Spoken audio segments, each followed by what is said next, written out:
3 روز لگاتار فلسطینیوں پر بمباری کے بعد اسرائیل جنگ بندی پر آمادہ. صہیونی ریاست نے مصری تجاویز پر اتفاق کر لیا. برطانوی میڈیا کا دعویٰ جنگ بندی کی بات چیت جاری ہے. فی الحال کوئی معاہدہ نہیں ہوا. اسلامی جہاد کا اعلان. غزہ میں حملوں کے دوران اب تک بچوں اور خواتین سمیت 40 فلسطینی شہید ہو چکے.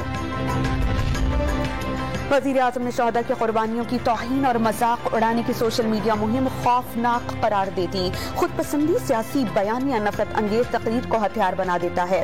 ایسے سیاسی بیانیے کا یہی نتیجہ ہوتا ہے.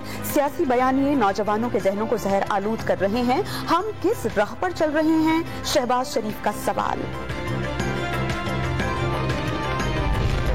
پی ٹی آئی رہنماؤں نے فورن فنڈنگ کیس کو مائنس عمران خان کی کوشش قرار دے دیا. کسی مائی کے لال میں جرت ہے تو کپتان کو نااہل کر کے دکھائیں. فواد چودھری کا چیلنج. خواب دیکھنے والے خوابوں کے ساتھ چکنا چور ہوں گے.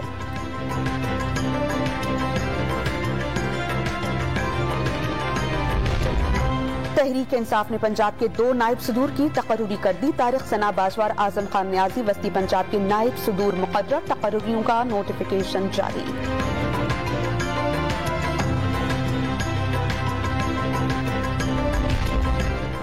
کامن ویلتھ گیمز میں پاکستان کے ایک اور میڈل کی امید. سٹار ایتھلیٹ ارشد ندیم آج جیولن تھرو کے فائنل میں ان ایکشن ہوں گے. بڑے مقابلے سے پہلے ارشد ندیم کی بھرپور تیاریاں. انجری کے باوجود ملک کا نام روشن کرنے کے لیے پرعزم.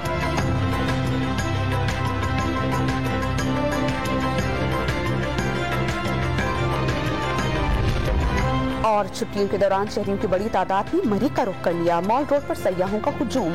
بڑی تعداد میں سیاحوں کی آمد پر مری کے راستوں پر شدید ٹریفک جام.